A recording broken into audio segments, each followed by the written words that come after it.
Students channel में आप सभी का स्वागत है। दोस्तों आज हम डिस्कस करने वाले हैं द बॉल पोएम चैप्टर के इंपॉर्टेंट एमसीक्यू। दोस्तों एचएसएलसी एग्जाम में इसमें से 3 एमसीक्यू रहते हैं तो मोस्ट इंपॉर्टेंट है।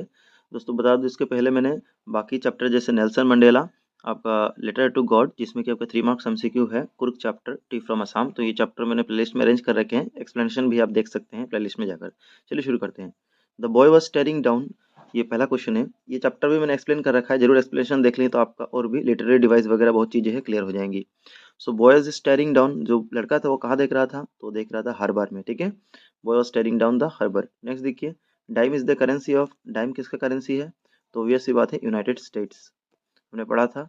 The poet does not want to interfere as he wants the child to learn to bear the desk, यानी कि जो कवि थे वो इंटरफेयर, इंटरफेयर के मीनिंग जो आपके बुक में कविता अगर पढ़ेंगे, मैंने एक्सप्लेनेशन दे रखा है वैसे आप देख सकते हैं, जरूरी आपको देखना।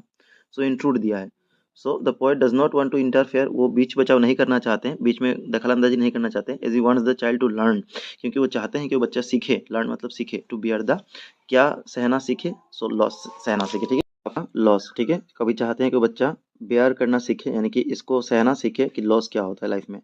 नहीं देखो, giving another ball to the boy is, ठीक है, तो इसका क्या होगा डैश में, तो giving another ball to the boy is, ये होगा आपका वर्थलेस। ठीक है, यानी कि अगर एक दूसरा भी बोल देंगे तो उस बच्चे को, तो ये वर्थलेस है, बेकार है। ठीक है, what does the Greek word episteme means, episteme means क्या होता है ग्रीक वर्ड जो कि है, तो इसका मीन्स होता है नॉलेज। ठीक है, नेक्स्ट देखो, who is the poet of the poem the ball poem, वैसे पोएट हर एक कविता का या फिर स्टोरी का पोएम ना, पोएट का नाम याद रखना है, लेकिन यहाँ पर बॉल पोएम का पूछा है तो क्या होगा, जॉन बेरीमन।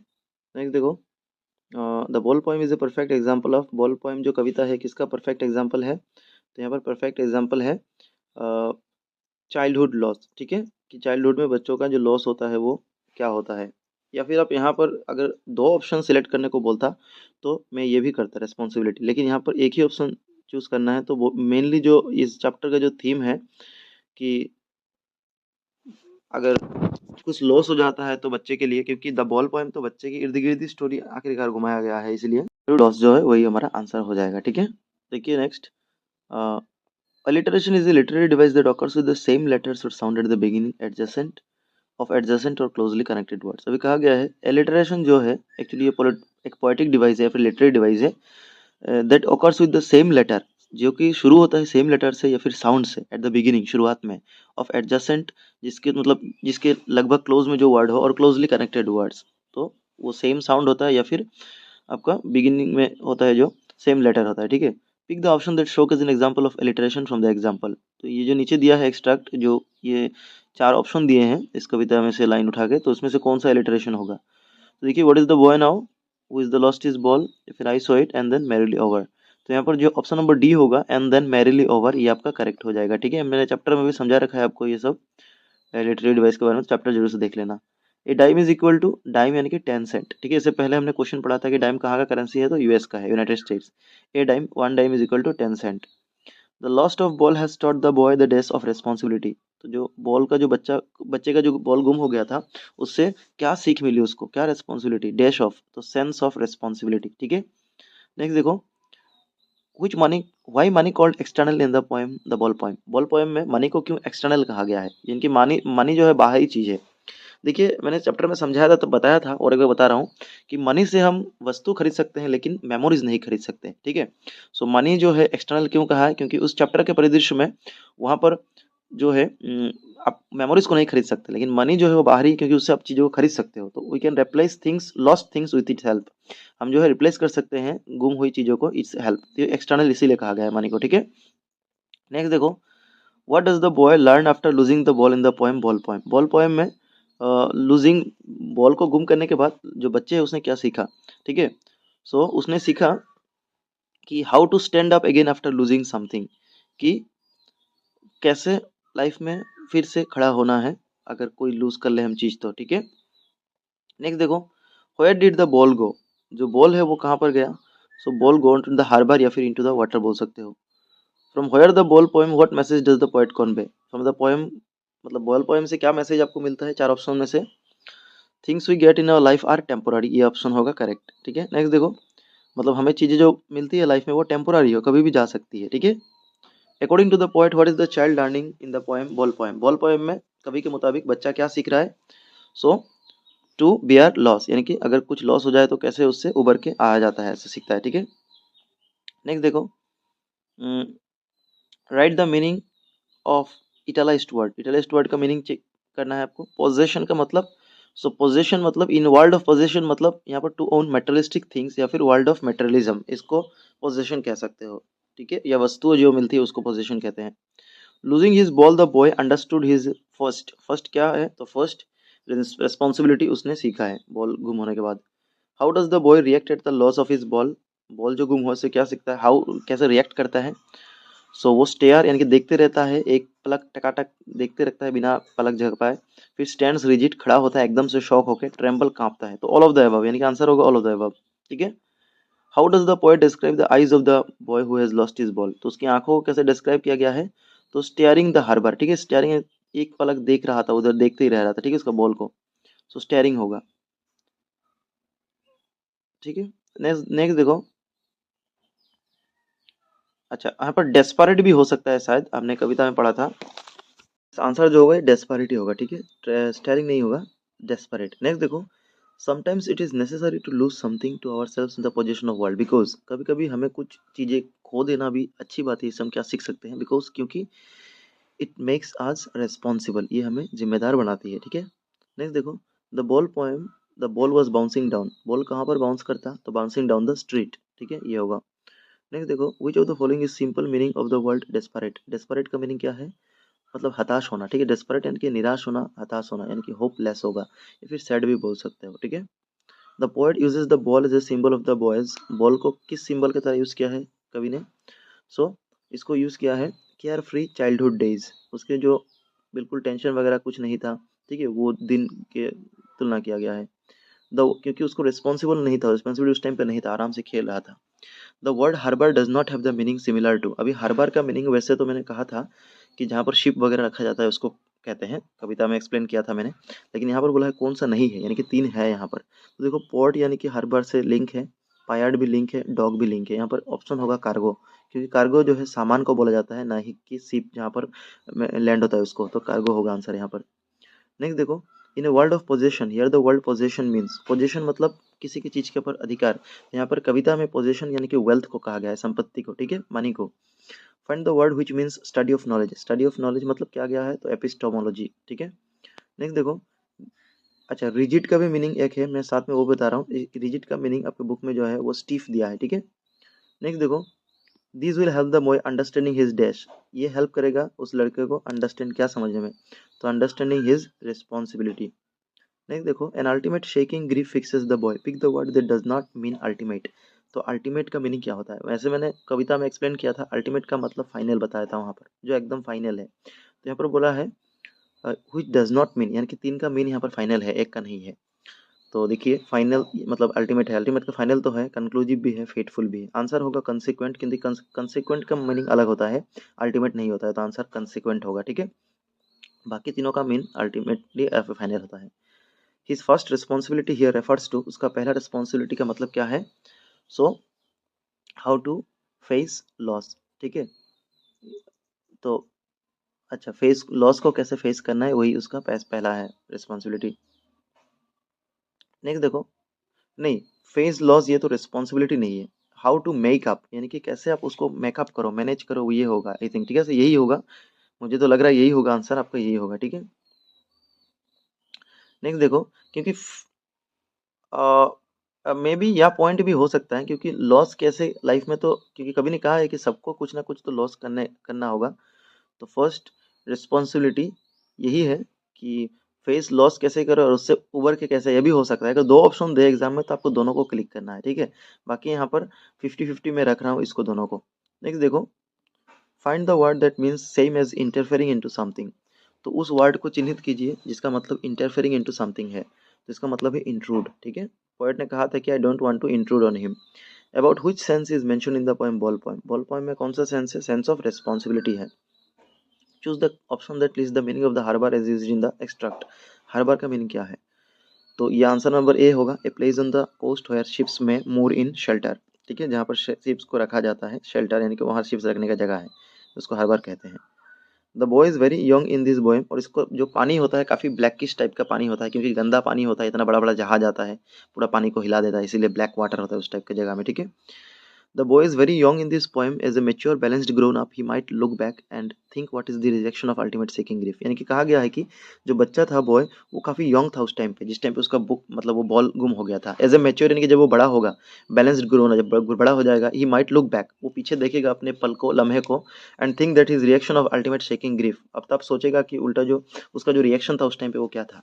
तो देखो यहाँ पर दो दो ऑप्शन सिलेक्ट करने को बोला है। तो ये एक नंबर आप सिलेक्ट कीजिए, डिसप्रोपोर्शनेट टू लूज, यानी कि उसको समझ आएगा बड़ा होकर कि मैं किस लिए यहाँ पर रो रहा था, वो तो बेकार का चीज़ था, ठीक है। या फिर यहाँ पर और एक ऑप्शन होगा, according to exposure and experience then, यानी कि वो ये भी सोच सकता है दूसरे तरीके से कि हाँ उस वक्त तो मेरा मेमोरी छोटा था, मैं इतना समझता नहीं था, ठीक है। तो शायद उस वक्त की सिचुएशन के हिसाब से मैं एक्सपोजर दे रहा था, सोच रहा था। तो यहाँ पर ए और सी दोनों होगा, ठीक है। और ये वाला जो है प्रिटेंशन टू ए प्रोसीजर, ये नाटक कर रहा था टॉय के लिए, ये तो गलत है। ए reaction the failure of retrieving the toy, ये फेलियर था कि टॉय को क्यों वापस नहीं ला पाई, ये भी गलत है। यहाँ पर दो ही गलत सही होगा, ए और सी, यानी कि ऑप्शन नंबर 1 हो जाएगा करेक्ट।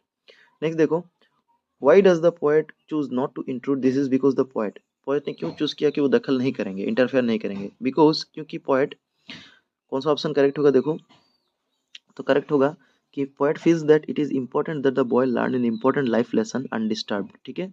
वो बच्चा सीखे कि इंपॉर्टेंट जो लाइफ में जो है ऐसा लेसन उसको मिले, ठीक है।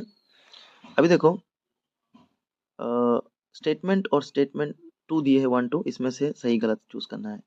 सो पहला स्टेटमेंट है the boy feels that with his ball with his ball that has fallen into harbor his childhood memories have also been washed off। ये सही है कि वो बच्चा सोच रहा था कि जैसे ही बॉल हार्बर में गिरा उसके साथ उसका चाइल्डहुड मेमोरीज भी वास्ट ऑफ, यानी कि सब कुछ चला गया, तो सही है। The poet wants to give monetary help to the boy for buying a new ball, यानी कि जो पोएट है वो बच्चे को मोनेटरी हेल्प यानी कि पैसा, ठीक है, फाइनेंशियल हेल्प देना चाहते हैं, ये गलत है, वो नहीं देना चाहते उल्टा, ठीक है। तो यहाँ पर of statement 1 true, statement 2 is false, statement 1 true, statement 2 is false, ये होगा। नेक्स्ट देखो, फिर से स्टेटमेंट है money is external as it can buy memories, money जो है वो बाहरी चीज़ है क्योंकि ये मेमोरी खरीद सकती है, ये गलत है। मेमोरी कैन नॉट, मनी से हम चीज़ें खरीद सकते हैं ना कि मेमोरीज, तो ये गलत है। The true theme of the ball poem, true theme जो है बॉल पोएम का क्या है, life is short and we should cherish every moment, कि लाइफ जो है वो छोटा है और हमें सभी पल को एंजॉय करना है, तो ये सही है। यहाँ पर स्टेटमेंट 1 जो है वो फॉल्स होगा, statement 2 is true, option number B. Next देखो, the remember his dash I days, so remember his dash days कौन सा, तो यंग डेज, ठीक है, यंग डेज, वो बड़ा होकर अपने यंग डेज को रिमेंबर कर रहा है। स्टेटमेंट 1 फिर से दिया है 2, बोला है the ball symbolises the poets childhood, poet जो जो बॉल है वो बच्चे का चाइल्डहुड को सिंबलाइज करता है, ठीक है, पोएट यानी कि लेखक के चाइल्डहुड को। तो एक्चुअली यहाँ पोएट का चाइल्डहुड नहीं है, यहाँ पर गलत है ये। The ball symbolises the boys, क्योंकि पोएट तो उस बच्चे को, बॉयज को मतलब देख रहे थे चाइल्डहुड को, तो ये गलत है। The loss of ball symbolises loss of innocence along with loss of childhood, तो बॉल का लॉस वो सिंबलाइज करता है, प्रतीक है कि लॉस ऑफ इनोसेंस, यानी कि जो इनोसेंस यानी कि निस्वार्थ भाव होता है, ठीक है, यानी कि वो बचपन का होता है ना लड़कों का, बच्चों का, जो उसमें कोई पाप नहीं रहता मन में, वैसा भाव, एंड लॉस ऑफ चाइल्डहुड, तो ये सही है। यहाँ पर ऑप्शन 1 गलत है और 2 नंबर करेक्ट है, ऑप्शन नंबर बी। नेक्स्ट देखो, what is the tone of the ball poem when the boy loses the ball, जब वो बच्चा बॉल गुम हो जाता है तो क्या टोन है इसका, तो कभी का टोन जो है, कभी यहाँ पर काफ़ी डिप्रेस्ड है, ठीक है, सैड और डिप्रेस्ड दोनों ही होता, तो यहाँ पर डिप्रेस्ड हम करेंगे, हैप्पी तो नहीं होगा, ये तो टोन नहीं है। नेक्स्ट देखो, name the literary device used in the end no one buys a ball back, तो ये no one buys a ball back, यहाँ पर देखिए कॉन्सोनेंट साउंड बार बार रिपीट हो रहा है, बी बी बी पहले, तो यहाँ पर एलिटरेशन होगा, क्या होगा, एलिटरेशन। मैंने आपको वीडियो में बता रखा है ये चीज़ें, आप देख लीजिएगा जरूर से वीडियो, एक्सप्लेनेशन वीडियो। नेक्स्ट देखो, name the literary device used in the merrily bouncing down the street and then merrily over, तो यहाँ पर क्या होगा, तो यहाँ पर जो होगा आपका, ये हो जाएगा का पर जो होगा वो एनाफोर होगा, ठीक है। क्या होगा, एनाफोरा जो है, क्योंकि मेरिली से स्टार्ट हुआ है, मेरिली में ख़त्म हुआ है, एक ही साउंड से हो रहा है, एक ही चीज़ें, तो यहाँ पर एनाफोरा होगा। नेक्स्ट देखो, why does the poet decide not to condole the boy, कवि ने क्यों उस बच्चे को सांत्वना देने की नहीं सोची, ठीक है, क्योंकि it will be of no use, उसको पता था कभी को कि ये कोई यूज़ का नहीं होगा, क्योंकि वो बॉल गुम हो गया, बच्चा है, वो काफ़ी रोएगा इसका लिए, ठीक है, क्योंकि उससे मेमोरीज जुड़ी है, हमने पढ़ा था। क्वेश्चन यहाँ पर यस नो में पूछ सकता है। यस नो में पूछेगा तो बोलेगा does the poet condole the boy, तो लिखोगे नो, नहीं है, ठीक है। और कंडोल हाँ बोले तो ये सही होगा। स्टेटमेंट में भी पूछ सकता है किसी तरीके से, आपको बस समझना है। नेक्स्ट देखो, the poet seems to have indicated the merry bouncing of the ball too. जो बॉल जो बाउंस हुआ है मेरी हंसी खुशी, उसको कवि ने किस चीज से इंडिकेट किया है? सो कवि ने उस चीज को उस बच्चे के सिचुएशन से विपरीत स्थिति में, क्योंकि मैंने कविता में समझाया था कि जो मेरिली बाउंसिंग बॉल है वो खुशी खुशी जा रहा है, लेकिन बच्चा जो है वो तो दुखी है, यानी कि दो डिफरेंट सिचुएशन है। तो यहाँ पर सी होगा, contrast with the dejected feeling of the boy, यानी कि बॉय का जो फीलिंग था, जो दुख था, वो दुखी था उसको बॉल गुम होने के बाद, उस फीलिंग से अलग बॉल के फीलिंग को कहा गया है, क्योंकि बॉल के फीलिंग को, बॉल जैसे ही बच्चे के हाथ से फ्री हुआ तो वो भी काफी खुशी था, ठीक है। तो दो डिफरेंट सिचुएशन है, तो यहाँ पर ये होगा। नेक्स्ट देखो, मैंने कविता में समझा रखा है, आप जरूर चेक कर लेना। Explain the expression shaking grief. Shaping grief का मतलब क्या है? सो फीलिंग अनहैप्पी, ठीक है, feeling unhappy and very sad, very very sad जो है वो उसका मीनिंग है। The poem begins with A question based on your reading of the poem the speaker. तो कविता के कवि ने बिगिंस विद ए क्वेश्चन, एक क्वेश्चन के साथ कविता शुरू किया है, based on your reading of the poem the speaker. तो उस लाइन के माध्यम से कवि क्या कहना चाहते हैं?